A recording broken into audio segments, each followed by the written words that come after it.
Hey everybody. Let's see. I think I'm live. Yeah. Looks like I am. Everything working. Alrighty. Larry, Arturo, Dawn, Svenborn, Mark, David, Rob, Kimberly, my favorite subscriber, Diane, Gary, Ted, and it's kind of lame that they took out the names, put these ats on there. Skaggs, let's see, Rongamer, Scott, Mark, Sergio. Good to see everybody. Buenos dias, senores and senoritas. Welcome to the show. I have not been feeling super awesome, so I'm going to try to provide the best show I can. If I start feeling poorly, probably, you know, discontinue the show. I guess that's the best way to put it. I'm going to do the best I can here and keep rolling with it. So for some reason, I cannot find... Apparently my not feeling good fog, I did not get the monologue loaded properly. There we go. Got it now. Yeah. You know, it's funny, David, is I don't like hot liquids. So hot soup, I can't do it. That's one reason why I drink Monster is I really don't like hot liquids. They kind of make me feel poorly. It's funny enough. Yeah, it's a different kind of make me feel poorly. And so I don't do coffee, don't do tea, don't do soup. So and yeah, see what happens when I take the day off. Yeah, everything burns down. Anyway, YouTube punishes me. Like, I'm already getting punished for taking Christmas off on YouTube views. I'm gonna get punished for taking New Year's off on YouTube views, even though the market's not open. And you know, I got punished for 2 weeks on taking Thanksgiving off YouTube views. So it's just kind of the way the algorithm and the, you know, as we say, the algorithm, but you know, that's the way YouTube kind of works. When you don't be consistent, even if your content has no reason to be live. So I don't know. Anyway, let's talk about what we came to talk about.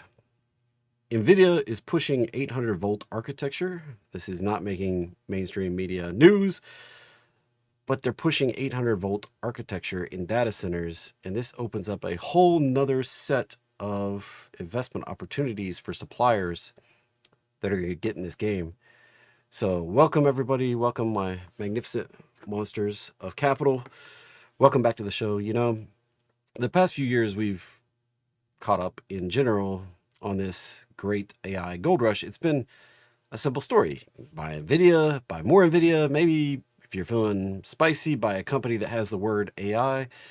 But it's been a beautiful, simple, wildly profitable narrative. And what if I told you the story is about to get a lot more complicated, a whole lot more expensive, and more players getting pulled into the game? What if I told you that the digital kind of gold rush that we've been profiting from is about to require a complete rebuild of the entire mining town because of a change in architecture? And that's what's happening. The market is just starting to wake up and smell the burning servers. See, we've been so focused on the brains of the operation, the glorious GPUs that Nvidia produces. You know, these things get smarter and faster every single press release. We have Blackwell, we have the Vera Rubin, the whole Mount Rushmore of silicon celebrities, but we forgot to ask a very, very important and very, very expensive question. Where do you plug all this stuff in? How do you actually get the power to the servers? Right now, AI data centers, the so-called AI factories, they're running into a little bit of a problem. See, they're trying to basically pull in a small country's worth of power basically with a glorified extension cord. The current standard is 415 volt AC power, and we're hitting the limits of this. Trying to power the next generation of AI was trying to kind of fill a swimming pool with a leaky garden hose. You get a ton of heat, a ton of wasted energy, and a very, very, very slow filling swimming pool. The racks of servers are getting so dense and so powerful, they're threatening to melt through the floor. They're threatening to melt the very bus bars that they're plugged in with. And this is where our favorite protagonist, Nvidia, re-enters the chat, not with content. They're not just selling GPUs here. They're now pushing that the central nervous system for this whole thing needs to run on a higher voltage. They've announced a grand plan, a revolutionary transition to an 800 volt DC architecture for data centers. Now, for those who have been sleeping through high school physics, what does this actually mean? It means that they're changing the very plumbing of a data center. It's a move that allows them to cram 150% more power through the same copper bus bars. It's more efficient, it's more scalable, and allows for rack densities over a megawatt. Over a megawatt per rack. That's enough power to power 1,000 homes crammed into the space of a large refrigerator, whose only job is to crunch numbers. Nvidia is calling the new system Kyber. It's Kyber, and it's built to house 576 of their next-gen Rubin Ultra GPUs coming up in 2027. And here's the kicker, the part that should make your little investor ears perk up here. To make this happen, the entire industry has to upgrade. They have to upgrade everything. It's not just a software patch. This is a gut renovation. Goldman Sachs, in a moment of beautiful clarity, basically said it's going to be another one of those major spending hurdles. You got to love that corporate speak, a spending hurdle. That's like calling a tsunami a little water-based inconvenience. They're estimating this whole AI build-out is going to cost $5 trillion in the next 5 years. This 800-volt transition just threw a whole lot more gasoline onto this fire. So where's the opportunity? Like, how can you get a piece of this? Where do we, the savvy monsters of capital, place our bets in this great, fantastically expensive upgrade cycle? Well, this is where you don't bet on the gold miners anymore.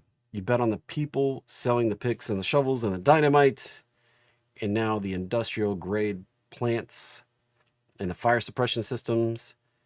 First, let's talk about the new electricians. This transition makes a lot of old equipment obsolete.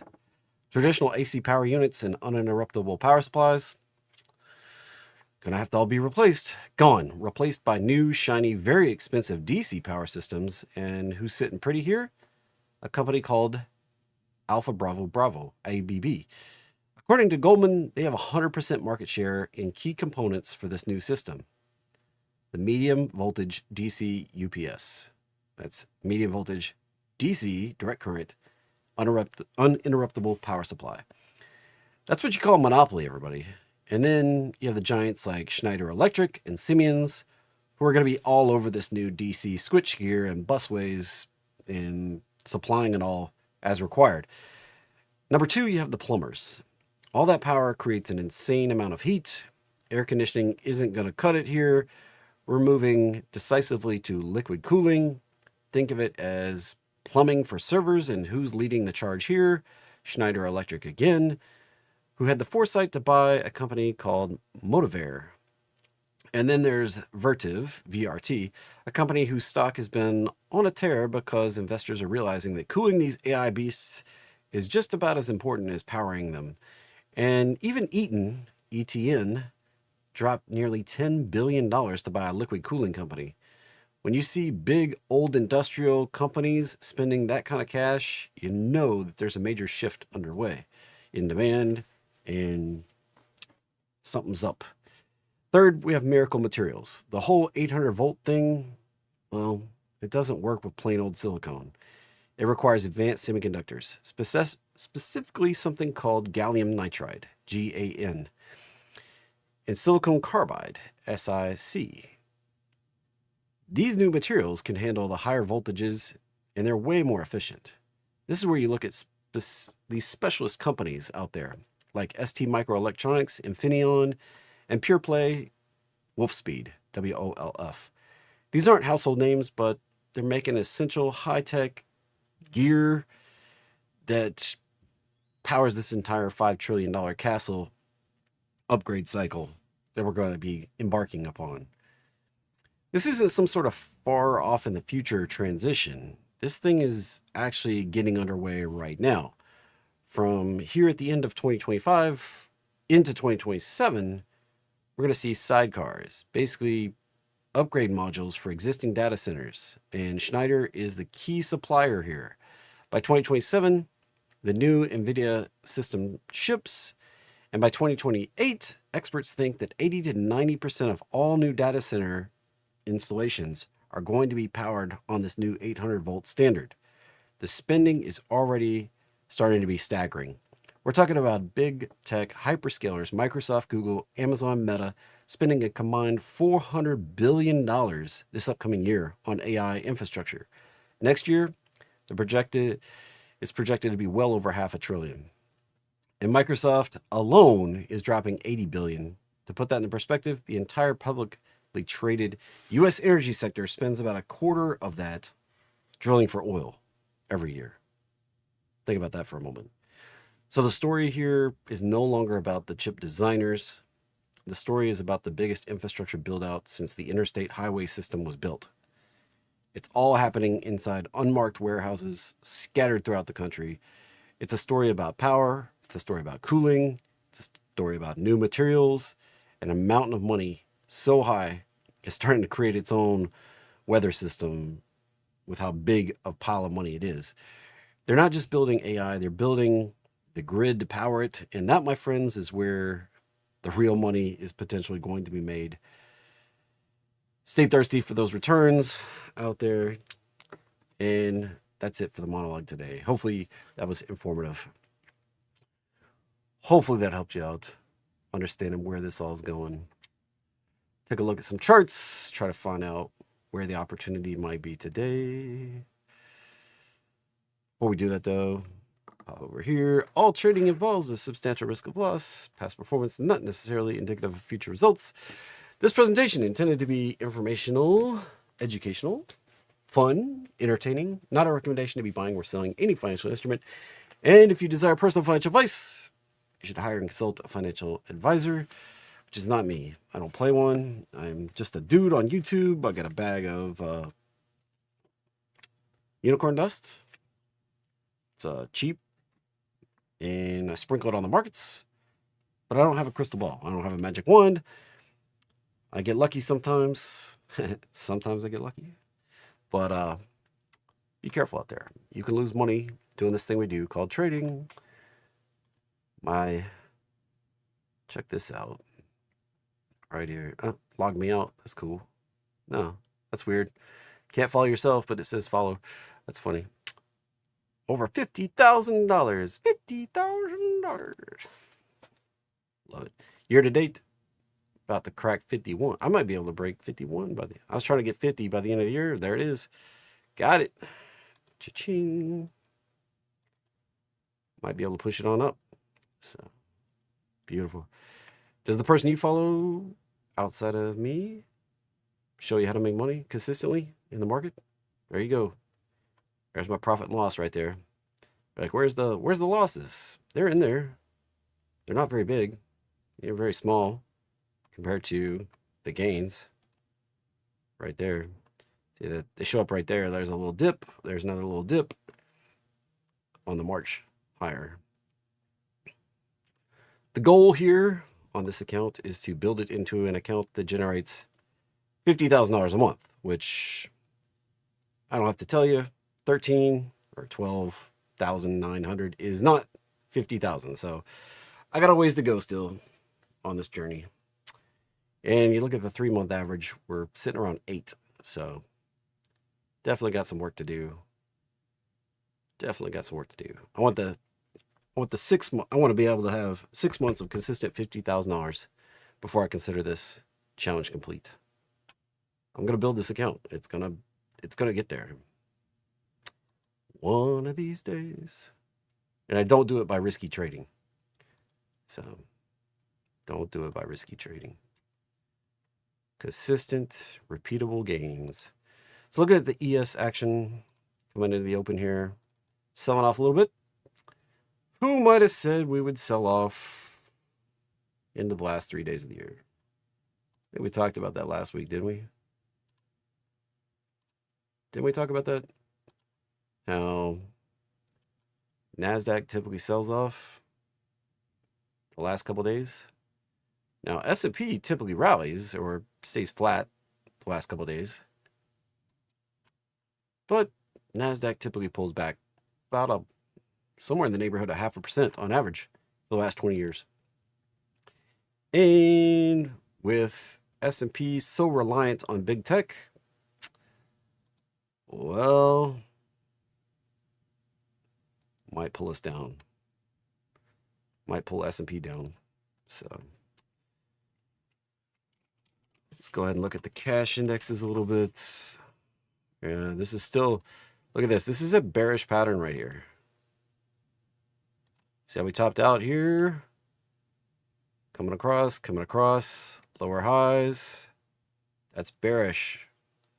We could have a nice little correction going into the beginning of the year here. Lower highs. Could take us down to a lower low, lower than this point we made right back here in November. Just keep it in mind. That's NASDAQ for you. S&P did make a higher high. Now, that's all we really needed to top out on S&P. We didn't get to 7,000. With this pullback today, I'm not sure we can get to 7,000 for the end of the year. ES did get really darn close. Really darn close to 7,000.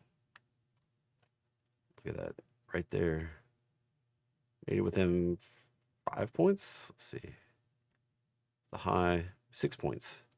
Made it within 6 points of hitting 7,000 there on Friday. And here we go, pulling back. So I do kind of expect a little bit of chop into the end of the year. It's just kind of the historical way that this cookie crumbles. Last week and this week, typically not the strongest weeks for trading. Although we have 3 trading days left this year. Today, tomorrow, and then Wednesday. Regular market days all the way through. That's 1%. Think about it. 250 trading days a year. 2.5 trading days is 1%. So we basically have 1% of the trading days left in 2025. Make the best of it. I'm not saying that you can save your year or anything like that, but be careful. Be careful. So this is a research document I've had for years, and it hasn't been updated for a long time, but somebody got a PhD writing this. This is the end of the month. Institutional investors buy ratios around the end of the month. So typically, this T right here is the end of the month. So we usually get this kind of sell off, and then we get a ramp into the end of the month, and then we get a sell right past the end of the month. So this is where the S&P kind of gets its little spike, if you will, at the end of every month.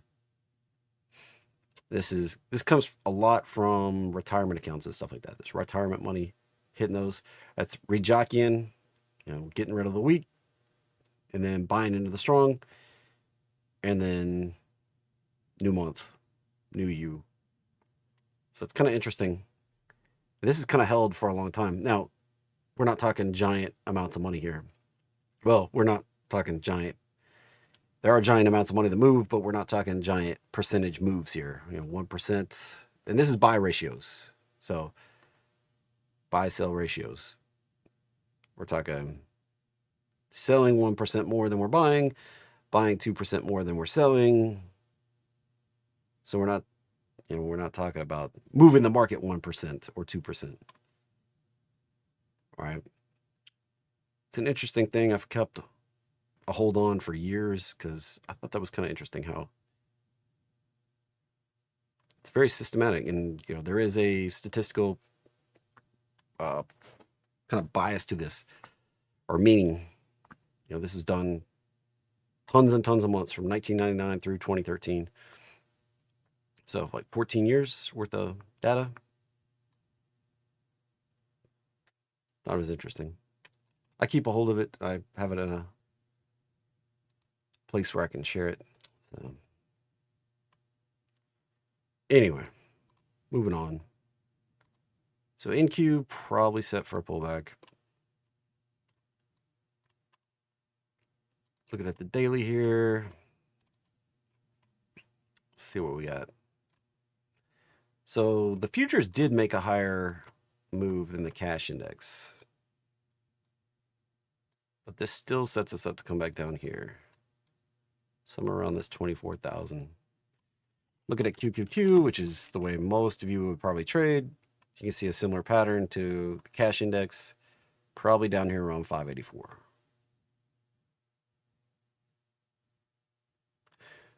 Now, something I've been keeping up with lately, the gamma levels for QQQ.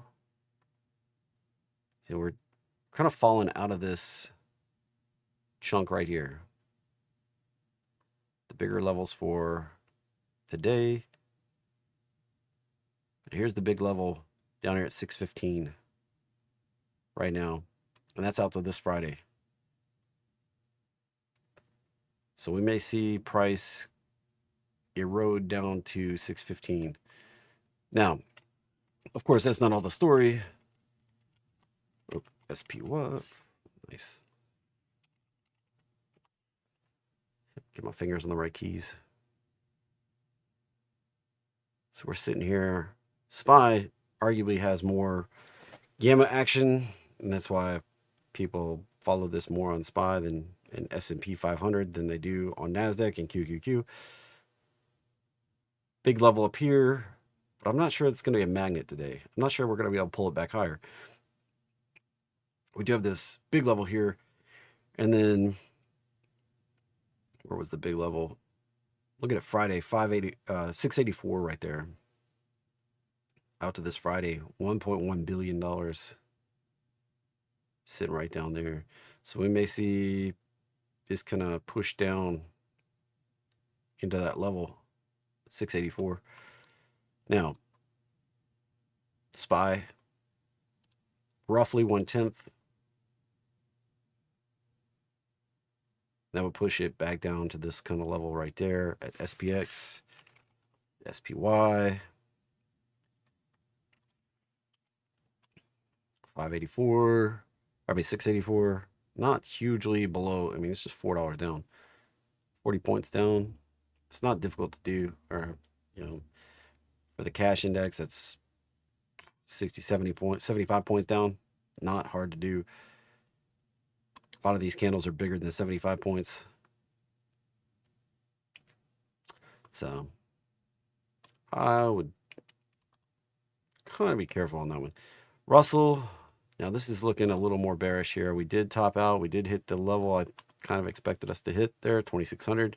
Came up just high, just shy of actually hitting the fib line, but we hit the 2,600 level, which is, I thought psychologically we would stop at 2,600 before we actually hit the fib line. It's pretty much what we did. Sold off, retraced, and setting up for another move lower. If we just push down, same distance we did the first time, should get down here in the 2480 level. And if things get a little more spicy to the downside, we could be down here at 2380 level. Extra 100 points. Oil still chopping in here. That was a big rejection on Friday. Inside candle so far today. Indecision. Probably setting us up for more downside. Would be what I would guess. Gold. Now, this is an interesting story here. So, Friday, I think it was Friday after the market closed, COMEX announced they were going to increase the margin required to trade silver in futures. Going to increase the margin rates for silver. Now, on the reopen last night, we got a spike. We got a pop and a spike. But then this increased margin is having the, I talked about this last week, how they did this a couple weeks ago and it just kept going higher. Like when I think it was December 12th, they did this and it just kept ripping. Well, they did it again right here. And now we're having the sell-off effect. This can pretty much put the kibosh on the rally for silver for a little bit. So be careful. That was announced like Friday. I think it was Friday after the close. That starting Monday, you have new higher margins required for trading silver futures. Now, 300 times more paper silver futures and SLV is out there than is actual silver in the vaults to represent that paper. So they needed to put, it's like a 300x leverage kind of on the silver that's in the vault. COMEX isn't stupid. If this thing went parabolic, they were going to have a big problem. So increasing the margins, having the effect they need, they kind of need this thing to come back down. So watch out for a bigger retrace to keep going. This may have been the kind of straw that's put the end on the rally for now. So, gold getting a nice sizable pullback here too. And we can see this back down in here. Right there. It has nothing to do with the China restrictions. Like much bigger thing is going to be the margin required to trade gold. And they raised it like a significant amount. So margin required to trade silver, excuse me. Bitcoin was rallying and then it took it right back. There was a lot of people, I guess you could say a lot of people were talking about the large OPEX, option expiration on Deribit. Deribit's market, though, is so small. I think it was making a mountain out of a molehill, essentially. Because you come in here and look, and Deribit doesn't even show up in here as a sizable exchange at all. So I don't think that the volume that they were pushing. Now, if it was like an option expiration at Binance, that would have been a potential big deal. But at Deribit, it was just a few $1 billion worth of Bitcoin control. And that was that's the notional control. So we're talking about probably a few $1 million worth of options. And look at these numbers. $1 billion controls the S&P 500, not a few $1 million. So I just don't put a lot of weight into a big OPEX at Deribit. Now, and those did expire early on Friday. So that was all cleared up. It's off the books. And all those people that were harping on it, what's up? Friday didn't move. Saturday didn't move. Sunday hadn't moved. Today still hadn't moved. So looks like it's more the price pattern. And this is not a bullish price pattern at this point. We've pushed down to the point where we pushed below the uptrend of lows. We had that low. We pushed down below that uptrend. We back tested it and we're down below it. This starts breaking below these lows. We've got them stacked up 1, 2, 3 in a row. We start breaking below these, probably going down to the $75,000 area. And that's just price action for you. Ethereum could use a pop. Now, interesting, 11% of all the Ethereum, 11% has recently been acquired by large banks quietly during this pullback here. 11% of all the Ethereum. So there's an interesting supply dynamic playing out in Ethereum that could come into play and cause price to pop. This is not a bullish pattern right now. It's kind of very similar to Bitcoin. If we break down below those lows, probably pushing on down maybe to 2,100, 2,500 at least. But we could have a floor right there around 21 to 2,500 and then push higher from there as the supply kind of shock comes into play. So maybe think about accumulating a little bit of exposure to Ethereum if we break down.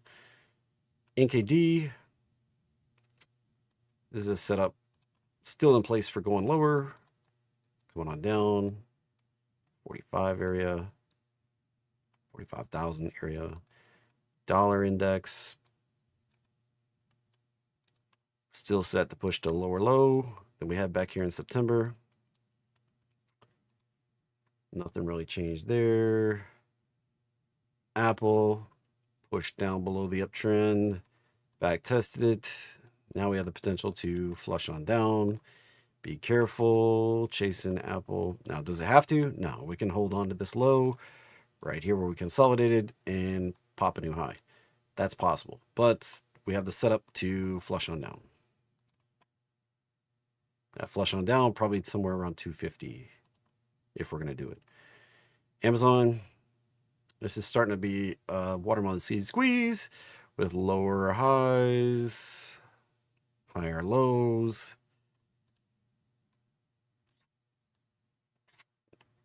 And that's unreliable. If we break down, coming down in here, more than likely, and if we get below that zone, further down, if we pop higher, we need to get through that 240, 245 area, and then new highs up around 265. But that's unreliable for going higher or lower. And be careful. Google back tested this previous kind of fib line. 337 is still the upside target if we can go higher. If we push down below that fib line, though, probably going to come back and retest this zone down here around 260. So if a bigger correction takes hold in the market, probably going to see a lot of this fleece on out a little bit. Meta, if we can push on down, hit that zone right there around 630, probably going to buy some long-term exposure. This looks really good. You know, it could still wreck the pattern. It could break down, crush on down, go down. But as long as we hold this intact, if we bounce at 630, this is probably set to rally on up to like 900, 1100, 1300 in the next year or two. Now, this could be a long-term thing. This is not like we're going there in a couple weeks. Probably not. It's probably going to be like 2 years to get up there.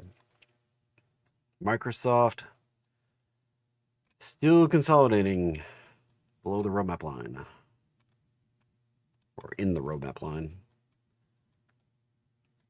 Still lower highs. Still got bearish pressure going on here. If we break down below this low we made back here early December, probably going to take a bigger downward spill to around 420. Nvidia held below the 618 so far. If we can get above that 195, probably going to go on to go higher. Got to get it like a daily close above that, not just spike up and reverse. That would probably not be what we're looking for. And if we come down to the roadmap line again, looking for that to hold, but if we don't hold it, probably coming back down to the 150 area where we topped out last December. Last year coming into this year, we topped out here at 150. We may need to come back and retest that price action wise. Tesla, so far following the arrow, probably going to do a retrace, probably take us back down around 420, 430. Probably do that into the new year, maybe into earnings. That's kind of what I see happening. Netflix, trying to establish a base here. I'd like that flush out we did last Tuesday. That could be the bottom. And we could definitely build off of that right there. It was a nice kind of flush out candle. It looks like that should be a red candle, but it was a green candle. That when you have a long tail kind of candle like that with a green little hammer at the end of a big downtrend, that typically starts off a reversal. So doesn't always happen, doesn't always work, but that's the kind of stuff I look for a bottom to be in place. And I expect it to come back up to the roadmap line at the minimum. So, oops. Delete. So that level right now, we'd be looking at, got to zoom out a little bit here. Got this thing. So if we just bounced up, took a couple weeks to get up there, it'd probably be later in January, maybe up to like 105, 108, somewhere in that neighborhood. We just kind of took an easy trip back up here like that. Now, if we got through the 618 level up here around 120, would be where I expect us to find some resistance. 115, 120. So we'll see on that one. I go pull gainers, things moving up $2 or more in the pre-markets, put them on the list. Things moving down $2 or more, put them on the decliners list, and try to look for opportunities. And so far today, there were only like 9 gainers. And a lot of it looks like garbage. So we got pharmaceutical, 3x leverage, more just complete garbage. It looks like a health technology, SPACquisition, pharmaceutical, leverage.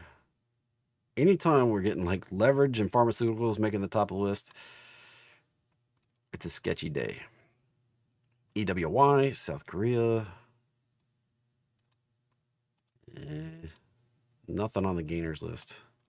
SMX probably coming back down to the lows. So decliners, there were like 70 of these. GDX probably, silver getting hit. Palladium probably getting hit. PPLT getting hit. And we're seeing a lot of that stuff kind of top out for now. GLD getting hit. Light momentum, that's lofty. Probably going to get a correction. Shiny getting hit. CLS probably going to come back to the roadmap line still. AEM probably going to come back to the roadmap line. SanDisk has been quite lofty. Lower highs. Potential to come back to the roadmap line. LEU has potential to have bottomed. If we get back through 346, 511 be the upside target. Glitter. And that has potential to come back down to the roadmap line. GDXJ, same. Silver, same. Be careful on all these.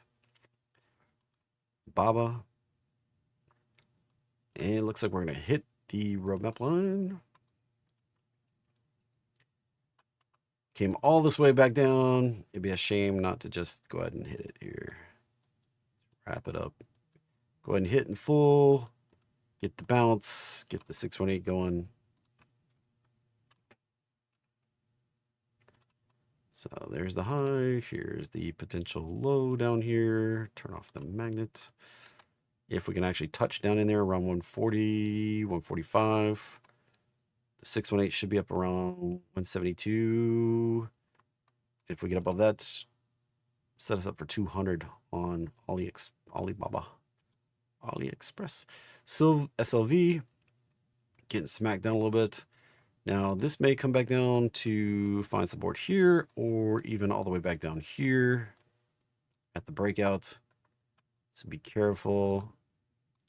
Doesn't have to though. The market can fight the power back. You know, this is what happened on the 12th, is that when they raised the margin rates back here on the 12th, the market just kind of flinched a little and then shrugged and pushed it higher. So if we flinch a little bit, shrug, and we can push it higher again. It's possible, but should be careful. This can kick off a bigger correction.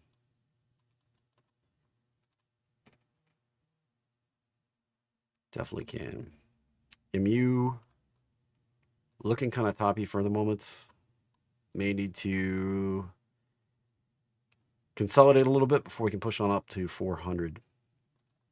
PRVA chopping in here. It does have a roadmap bounce. If we can get above that 25 level, looking for 27. Oracle.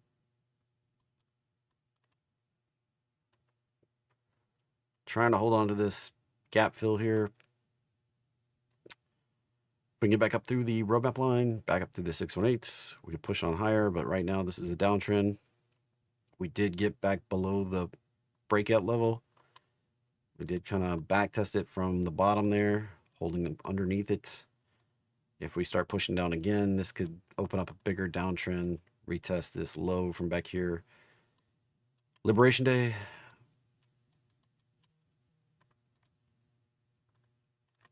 CRDO, back to the roadmap line. NEM, watch for that to come back to the roadmap line. LAB, already hit the roadmap line, looking for this to get through 200 to get the 287 upside. AVGO, look for that to hit the roadmap line. ALB, and we're struggling to get through that level as I thought we would. This can pull back more before it recharges enough to break through. So above 150, that's probably going to be bullish. WPM, retrace to the roadmap line. COHR, retrace to the roadmap line. CIN, retrace to the roadmap line. And AVAV, be careful. That was a bounce off the underside. Can't take us on down deeper. We can get back up through, get through that 345 area, upside, target on up there a little bit higher for AVAV. Bloom Energy, got a little bit more on the downside potential.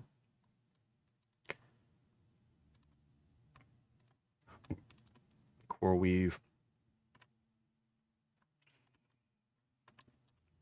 This is an interesting one here. Can we hold? We have an initial move up. This looks like that could be complete on the downside right there. Initial move up, a retrace. If we can hold on to the 77 area, bounce back up, get through the prior high, get through the roadmap line. This can start a new run on Core Weave right there. Southern Copper, looks like we topped out at the 1272, and we may need to retrace, retest the breakouts.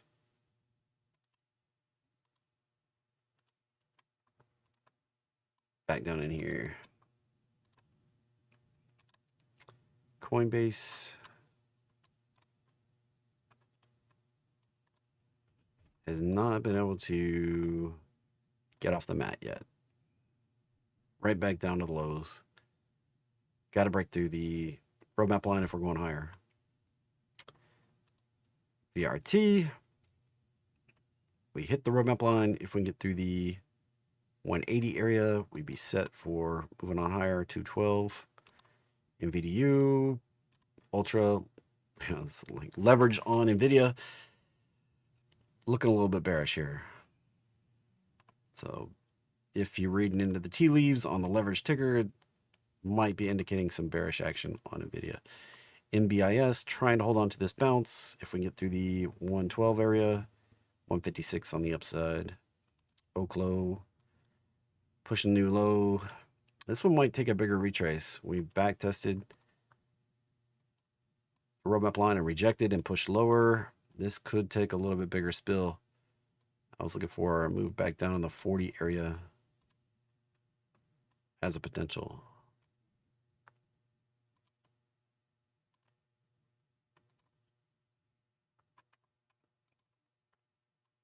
Very easily could do that right there. MULL, 2x on MUPAAS, Pan American Silver. All these silver and gold things probably going to pull back. So if we get the bigger pullback, TECL, 3x leverage, be careful. Baidu, was that enough back here, or is this working on another little pullback here? 1, 2, 3. We put that right into the roadmap line. If we get that continuation, then potential bounce from there. Breaking above the 130 area, we put that on a path to go up to 155, 160. Nothing's for sure at the moment. The yen, the 3x bull on China, is below the roadmap line and might push down deeper. Robinhood showing weakness. If we get below the roadmap line, probably going on down here on that correction I've talked about.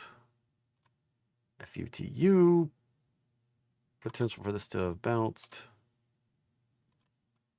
Here's the high, here's the low. Getting above the 180, the 210 on the upside. And AMD probably coming back to the roadmap line down here around 188, 85, 188, 180. Somewhere in that zone. Retest that. So we jumped up through that level right there. We just jumped up. And so far we haven't really back tested it, but price action just gives me that feeling like we're going to back test it. If and when we do, that might be the buying opportunity that we get right there. WDC capped in here. We've got that upside right up there around 220, and then roadmap line down here around 120. Big fat zone. We're closer to the upside than we are the downside. Be careful. PLTR. It kicked off the upside potential. 75% likely to come up here to the 218 level. But the way this is turning down, I would not discount this happening right here. Seasonality wise, we're set up for at least a pullback. Arm, looks like we didn't do the head and shoulders thing. We're just gonna crush it on down, unless that was the little baby shoulder right there. I guess it could be.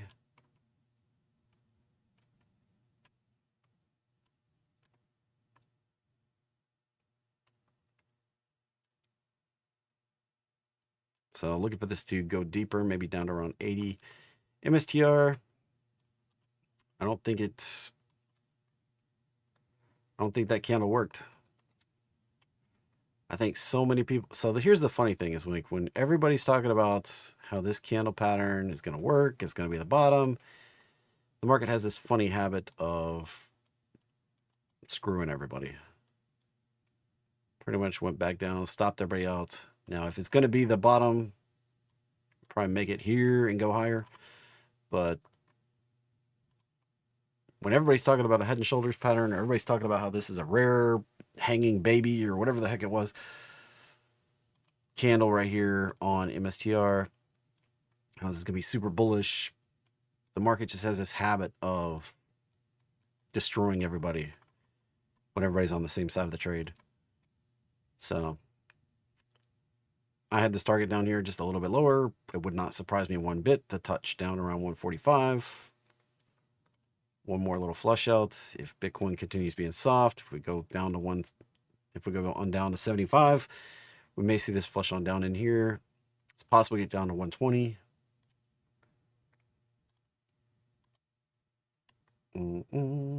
Circle.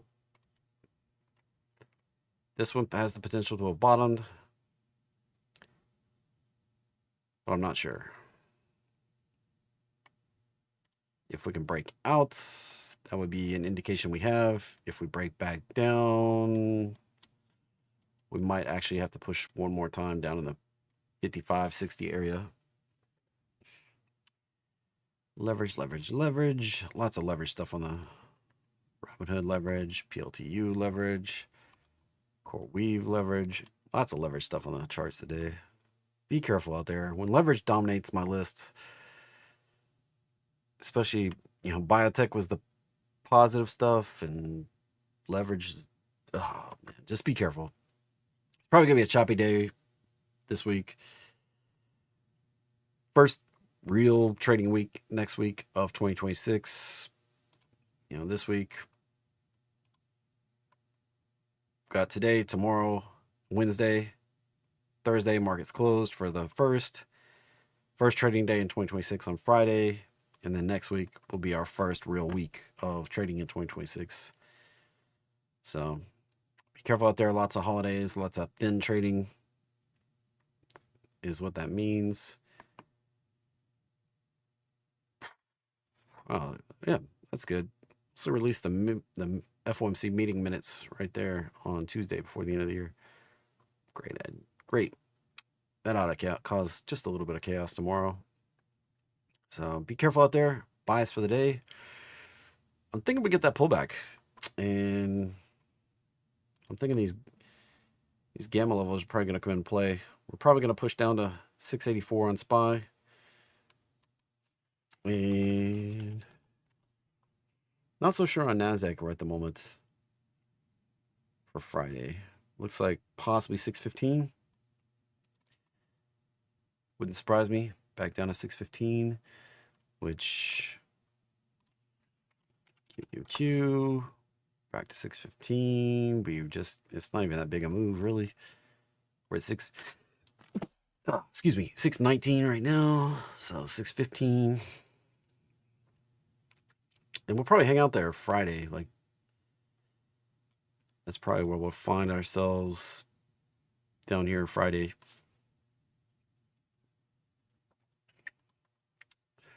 A move like that could set us up for a bounce into the new year, but it could also set us up for a bigger downside pullback. There's not really much stacked on the chart, on the gamma beyond that. Let's see, 1, 2, 3, 4. And the next Friday doesn't really have much on it yet. This is really reading the tea leaves of the market here, is the best way I could put this.